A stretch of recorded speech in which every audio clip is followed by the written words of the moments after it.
यशस्वी प्रधानमंत्री, दुनिया के सबसे लोकप्रिय राजनेता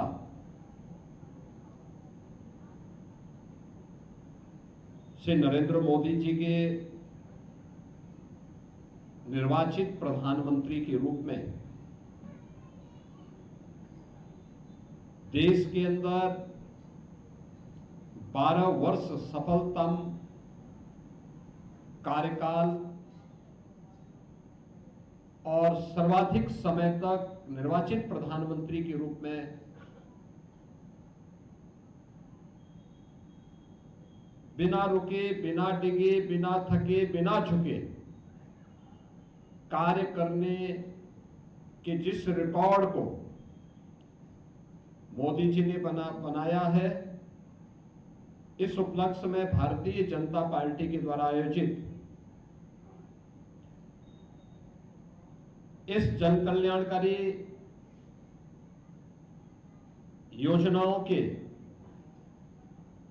लाभार्थियों के सम्मान से संबंधित कार्यक्रम में मेरे साथ मंच पर उपस्थित उत्तर प्रदेश सरकार में मंत्रिमंडल के मेरे सहयोगी,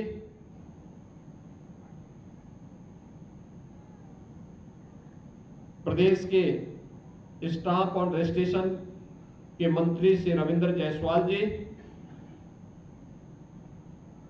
प्रदेश के आयुष मंत्री श्री दयाशंकर मिश्रा दयालु जी, महापौर श्री अशोक तिवारी जी, जिला पंचायत अध्यक्ष श्रीमती पूनम मौर्य जी, लोकप्रिय विधायक डॉक्टर नीलकंठ तिवारी जी, सौरभ श्रीवास्तव जी, डॉक्टर अवधेश सिंह जी, श्री त्रिभुवन राम जी, डॉक्टर सुनील पटेल जी, विधान परिषद सदस्य श्री धर्मेंद्र सिंह जी, भारतीय जनता पार्टी के क्षेत्रीय अध्यक्ष श्री दिलीप पटेल जी, महानगर अध्यक्ष श्री प्रदीप अग्रहरी जी, नवनियुक्त जिला अध्यक्ष श्री राम सकल पटेल जी,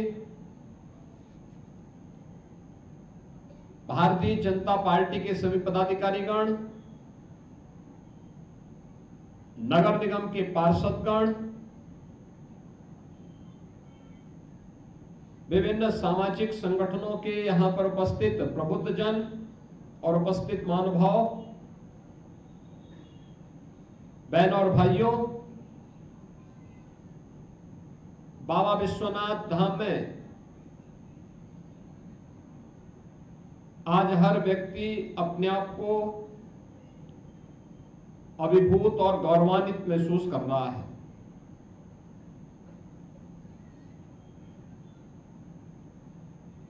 आज से 12 वर्ष पहले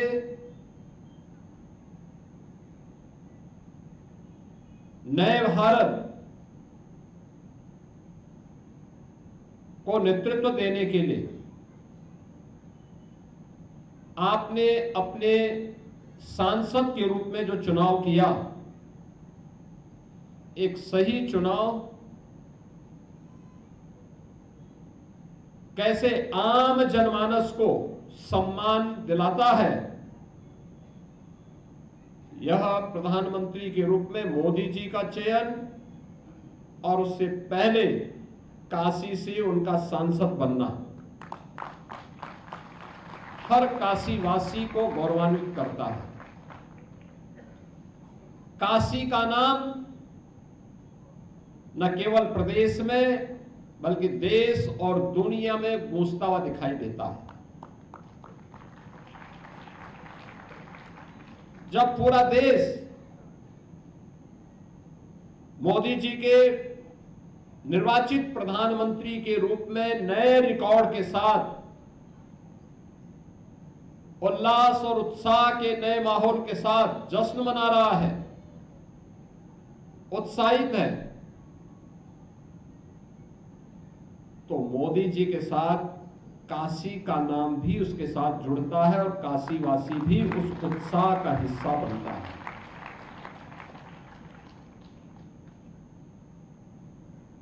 पूरी दुनिया में जहां कहीं भी कोई राष्ट्राध्यक्ष 12 वर्ष के इस कालखंड को देखता है और भारत की तुलना करता है तो मोदी जी की तो सराहना करता ही है, लेकिन साथ साथ काशीवासी का नाम और उत्तर प्रदेश वासी को भी मोदी जी के परिश्रम, उनकी दूरदर्शिता, इन सब का लाभ प्राप्त होता है। और इसलिए प्रधानमंत्री मोदी जी के इन 12 वर्ष के सफलतम कार्यक्रम को एक नई कड़ी जोड़ने के लिए आज यहां पर काशी के अंदर यहां के स्ट्रीट वेंडर्स का, यहां के कुछ हस्तशिल्पियों का, यहां के नए उद्यमियों का आज यहां पे सम्मान का कार्यक्रम रखा गया है।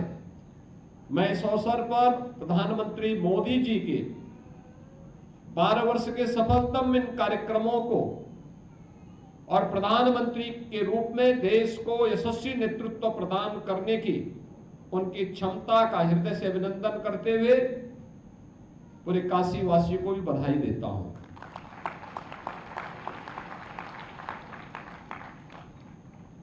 बहनों और भाइयों, हमने मोदी जी के नेतृत्व में बदलते हुए भारत को देखा है।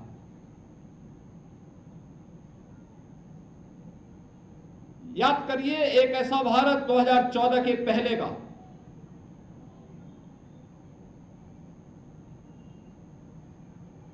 जो अव्यवस्था का शिकार था, भ्रष्टाचार, जहां पूरे देश की छवि को वैश्विक मंच पर धूमिल कर चुकी थी। चारों ओर अविश्वास का वातावरण,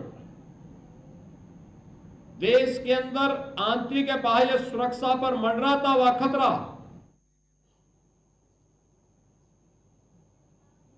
हर एक तबके में निराशा और हताशा। जो उद्यमी था, पिछली सरकारों की गलत नीतियों ने उसे श्रमिक बना दिया।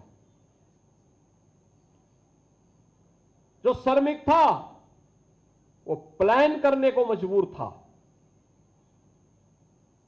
जो अन्नदाता किसान था, अन्नदाता किसान आत्महत्या करने के लिए मजबूर था। नौजवान की प्रतिभा और ऊर्जा का लाभ जिस प्रदेश और देश के विकास में लगनी चाहिए थी, वो नौजवान सरकार की नीतियों के कारण, सरकार की गलत नीयत के कारण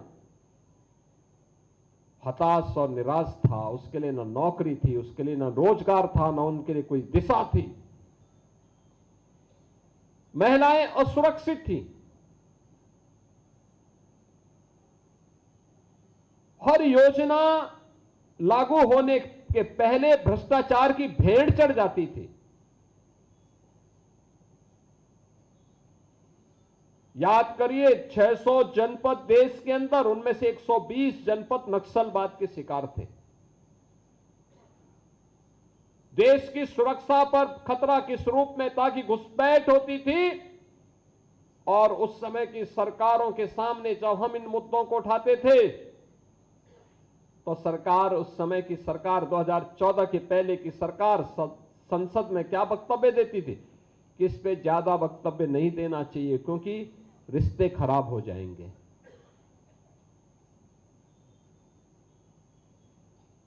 हमारे सैनिकों के साथ क्रूरता बरती जाती थी, लेकिन सरकार तब की मौन रहती थी।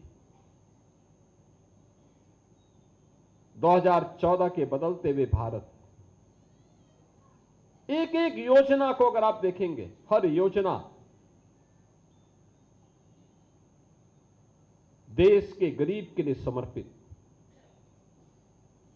देश की आधी आबादी माताओं और बहनों के लिए समर्पित, देश के नौजवानों के लिए समर्पित और देश के अन्नदाता किसानों के लिए समर्पित है। क्या अन्नदाता किसान हो, क्या कारीगर हो, क्या हस्तशिल्पी हो, क्या स्ट्रीट वेंडर हो, क्या नवजात शिशु हो, या उच्च शिक्षण संस्थानों में अध्ययन करने वाला युवा स्नातक, क्या महिला, क्या पुरुष, क्या बुजुर्ग या नौजवान, हर एक तबके के लिए योजना और उसके उत्थान को प्रभावी ढंग से क्रियान्वित करने के लिए सरकार की प्रतिबद्धता हर एक स्तर पर देखने को मिलती है।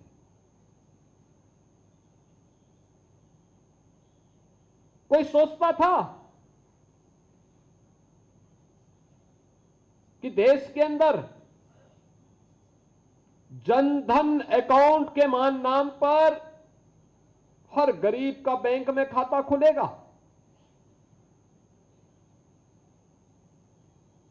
जब खाता खोले गए थे, यही कांग्रेस, यही समाजवादी पार्टी हंसती थी, कहते थे देखो बेवकूफ बना दिया ना। लेकिन जब मोदी जी ने सरकारी ऑफिसों में मिलने वाली सहायता के नाम पर जो वहां पे कट लिया जाता था, उसको रोकने के लिए डीबीटी का इस्तेमाल करना शुरू किया कि गरीब के खाते में पैसा सीधे उसके खाते में जाएगा, उसने कांग्रेस और समाजवादी पार्टी के मुंह पे एक तमाचा मारा था। आप सोचो, एक प्रधानमंत्री वो थे जो कहते थे कि मैं क्या करूं, मैं तो 100 रुपया भेजता हूं लेकिन नीचे केवल 15 रुपया पहुंचता है। उनके लाचार की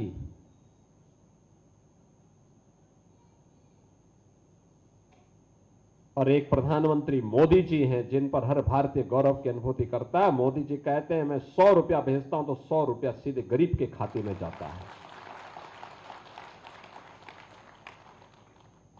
यह है जनधन अकाउंट का और तकनीक का समन्वय, जो 2014 के पहले नहीं हो पाया था। स्वच्छ भारत मिशन, कैसे स्वच्छ भारत मिशन के अंदर कैसे परिवर्तन ला सकता है, कैसे गरीब बच्चों को, गरीब तो गरीब है, वह किसी जाति का हो सकता है, किसी मत और मजहब का हो सकता है, बच्चे बच्चे होते हैं, उन बच्चों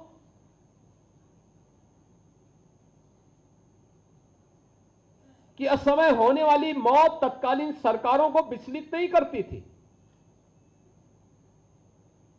स्वच्छ भारत मिशन ने उस मौत के आंकड़ों पर विराम लगाया है, नारी गरिमा की रक्षा की और देश के अंदर 12 करोड़ गरीबों के घर में एक एक शौचालय बनाने का काम ये मोदी जी ने किया। 4 करोड़ परिवार ऐसे थे देश के अंदर जिनके पास अपने सिर को ढकने के लिए छत नहीं थी। मोदी जी ने प्रधानमंत्री आवास योजना उनके लिए जारी की। प्रधानमंत्री आवास योजना में आवास मिलेगा।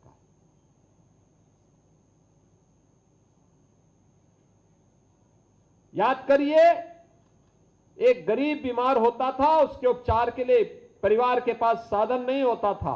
अंत में थक हार करके, जब साधन नहीं है, पैसा नहीं है, वे घर में आकर के उसकी मौत का इंतजार करते थे। तिल तिल करके किस प्रकार की मौतें होती थी। पैसा नहीं है, या तो कर्ज लेकर के उपचार कराओ, सामर्थ्य नहीं है तो अपने परिवार के, अपने आंखों के सामने परिवार के किसी सदस्य को तड़पते हुए देख करके क्या वेदना रही होगी, उस वेदना को 2014 के पहले क्यों समझने का प्रयास नहीं हुआ? क्यों पहले समझने का प्रयास नहीं हुआ? क्योंकि संवेदना नहीं थी, उन सरकारों में संवेदना नहीं थी। गरीब की पीड़ा को समझने की सामर्थ्य नहीं थी। उनके लिए उनके परिवार से बढ़कर के कुछ नहीं था।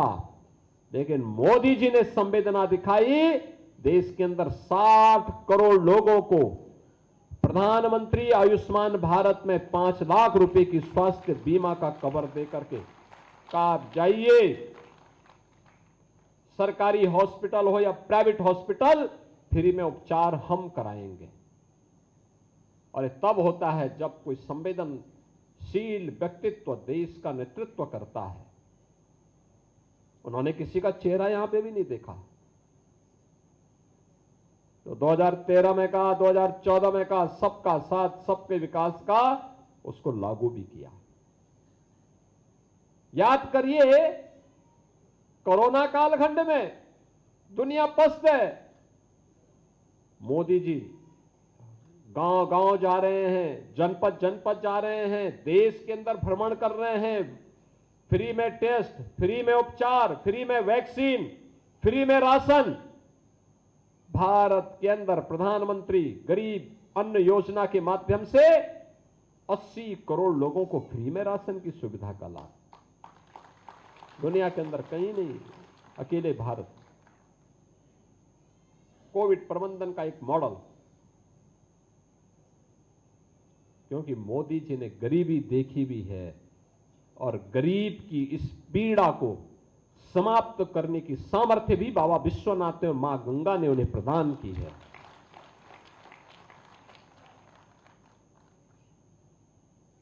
और इन सब कार्यक्रमों को लेकर के आगे बढ़ते हुए महिलाओं को हक मिले। याद करिए ना, महिलाओं के हित हक के लिए पहले ग्राम पंचायत की जमीन पर अगर गरीब का मकान उजड़ गया और मकान बनाना चाहता था तो दबंग नहीं बनाने देता था।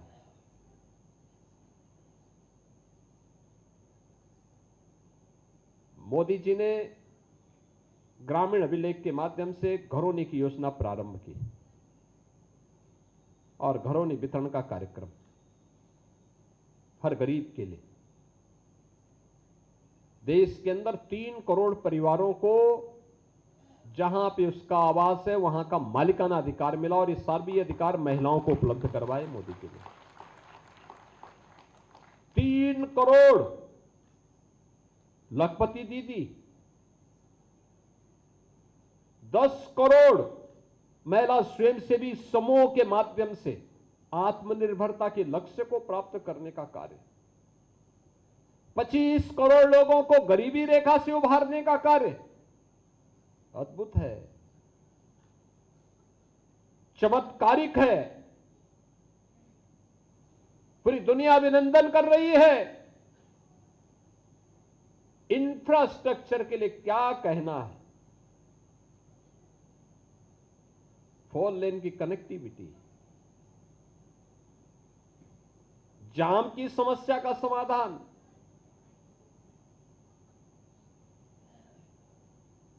फ्लाईओवर बनना हो या रोड ओवर ब्रिज, ब्रिजेज बनने हैं, फटाफट कार्य। जो काम काशी में 70 वर्ष में नहीं हो पाए, मोदी जी ने 12 वर्ष में काशी के अंदर और प्रदेश के अंदर और देश के अंदर करके दिखा दिया।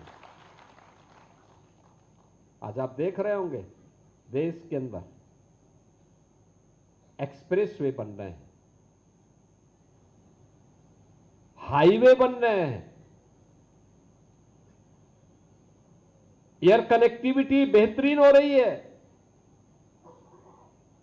पहले की तुलना में 1947 के पहले से लेकर के, यानी जब से वायु सेवा भारत के अंदर आई होगी तब से लेकर के 2014 तक जितने एयरपोर्ट बने थे, मोदी जी के आने के बाद 12 वर्ष में उससे दुगने एयरपोर्ट बने हैं देश के अंदर। यानी हर एक फील्ड में, यूपी की ही मैं बात करता हूं या भारत के अंदर ही आप देखें, मेट्रो की सुविधा, पहले केवल 5 शहरों में थी, आज 20 सिटी में है, और अकेले यूपी में 7 सिटी में आज के दिन पे मेट्रो संचालित हो रही है। इनलैंड वाटरवे, देश का पहला इनलैंड वाटरवे वाराणसी से हल्दिया के बीच में संचालित है। इसकी अत्यंत ताकत है यहां के सामान को, यहां के प्रोडक्ट को दुनिया के बाजार तक पहुंचाने के लिए, और इस सामर्थ्य का लोहा पहली बार मोदी जी ने उसको ढूंढा और उसको प्रभावी ढंग से किया। पब्लिक ट्रांसपोर्ट की सुविधा का नया मॉडल क्या हो सकता है? वाराणसी दे रहा है रोपवे का एक नया मॉडल। जब उसका लोकार्पण होगा तब एहसास होगा कैसे वह पूरे जीवन को बदलने में सहायक होता है। यानी जिसको किसी ने नहीं पूछा, मोदी जी ने उसको इस लायक बना दिया कि सब उसको पूछ रहे हैं। स्ट्रीट वेंडर, क्या दुर्गति होती थी? नगर निगम अलग से डंडा मारता था, पुलिस के लोग अलग से, ठेकेदार की पीड़ा अलग से थी, और उस बेचारे को घर में भी लेने देने पड़ते थे। गरीब हर जगह से मारा जाता था। पहली बार हुआ पीएम स्वनिधि योजना में, गरीब के लिए हम स्कीम चलाएंगे। आज पीएम स्वनिधि योजना में अकेले वाराणसी के अंदर 60,000 स्ट्रीट वेंडर ऐसे हैं जिनको पहली किस्त प्राप्त हो गई। 26,800 ऐसे हैं जिनको सेकंड किस्त, सेकंड फेज में भी पैसा मिल गया, और 5,000 ऐसे हैं जिन्होंने थर्ड किस्त भी लेकर के अपने व्यवसाय को बढ़ाने का काम किया। पहले इनके लिए तो कई जगह भी नहीं थे, और अब तो नगर निगम और तमाम अन्य संगठन, औद्योगिक संगठन, सामाजिक संगठन आकर के नए वेंडिंग जोन बना करके वहां पर उनके व्यवसाय को प्रभावी ढंग से आगे बढ़ाने में योगदान दे रहे हैं। बहुत अभिनंदनीय कार्य है। ये तभी होता है जब संवेदना होती है, और आज मोदी जी के नेतृत्व में विजन उनका है, दूरदर्शी सोच मोदी जी की है, टीम यहां उसको लागू कर रही है। कोई सोचता था काशी में इतना व्यवसाय होगा? कोई सोचता था? काशी विश्वनाथ धाम इतना भव्य और इतना विशाल होगा? काशी में नमो घाट इतना बड़ा होगा?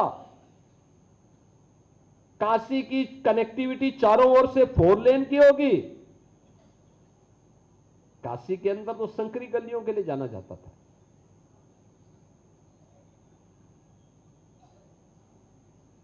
आज काशी को एक नई पहचान दिला रही है, प्रदेश को एक नया पहचान मिल रहा है। देश के सामने सम्मान होता है, पूरी दुनिया आती है काशी में। जब लोग नहीं आते थे तो लोगों के मन में धारणा होती थी, अरे साहब वहां अव्यवस्था है, गुंडागिर्दी है, अराजकता है, कोई विकास नहीं हुआ है, लोग नहीं आते थे। तो यहां के लोग भी जाते थे तो उनको भी अपमान होना पड़ता था।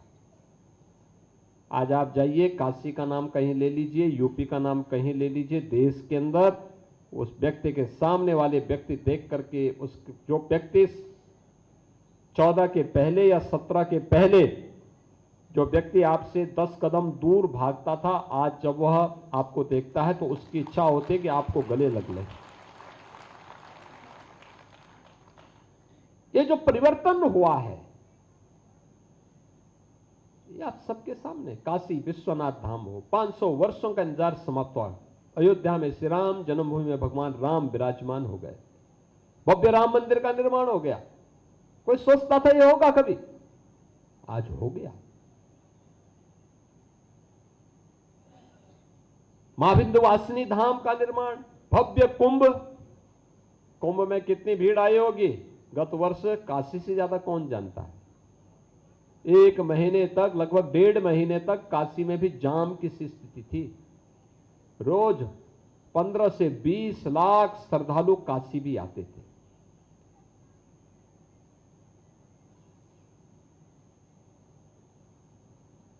ट्रेन की अत्याधुनिक सुविधा, कोई सोचता था वंदे भारत, अमृत भारत, नमो भारत के नाम पे ट्रेन आएगी, ये सभी ट्रेन भारत के अंदर बनेंगी? कोई सोचता था? रायबरेली में बन रही। हमारे रेलवे स्टेशन एयरपोर्ट की तरह दिखेंगे।